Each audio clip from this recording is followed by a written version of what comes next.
बंदर और कुत्ता। एक बार की बात है। एक गांव के पास एक बड़ा जंगल था। उस जंगल में एक चालाक बंदर रहता था और गांव में एक भूखा कुत्ता। बंदर दिन भर पेड़ों पर कूदता फांदता और फल खाता था, जबकि कुत्ता गांव में भटकता रहता और अक्सर भूखा ही सो जाता। एक दिन कुत्ता जंगल के पास गया और बंदर से बोला, भाई मुझे बहुत भूख लगी है, क्या तुम मुझे थोड़ा सा फल दे सकते हो?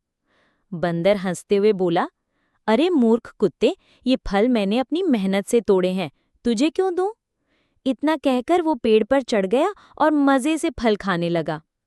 कुत्ता दुखी होकर चुपचाप वहां से चला गया।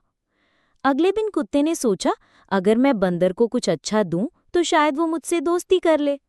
वो गांव में घूम रहा था, तभी उसने देखा कि एक आदमी नदी के किनारे रोटी रखकर नहाने गया है। कुत्ते ने धीरे से वो रोटी उठाई और बंदर के पास ले गया। कुत्ता बोला, बंदर भाई, देखो ये रोटी मैंने तुम्हारे लिए लाई है, क्या अब तुम मुझसे दोस्ती करोगे और मुझे भी कुछ फल दोगे? बंदर ने रोटी छीनी और जोर जोर से हंसने लगा।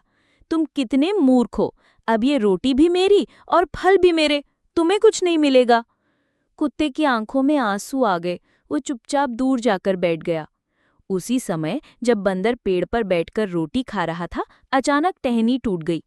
बंदर गिरने ही वाला था कि कुत्ते ने तुरंत दौड़कर उसे पकड़ लिया और उसकी जान बचा ली। बंदर हैरान रह गया। उसने सोचा, जिसे मैंने धोखा दिया वही मेरी मदद कर रहा है, मैंने बहुत बड़ी गलती की। बंदर नीचे उतरा और रोते हुए कुत्ते से बोला, मुझे माफ कर दो दोस्त, आज से हम दोनों सब कुछ बराबर बराबर बांटेंगे और सच्चे दोस्त बनेंगे। कुत्ता मुस्कुराया और बोला, दोस्ती का मतलब ही यही होता है। उस दिन के बाद दोनों साथ रहने लगे और हर चीज मिल बांट कर खाने लगे। अंत में बंदर कैमरे की तरफ देखकर रोते हुए बोला, दोस्तों, अगर आपको हमारी ये कहानी अच्छी लगी हो तो लाइक और सब्सक्राइब जरूर करें। पाव पाव।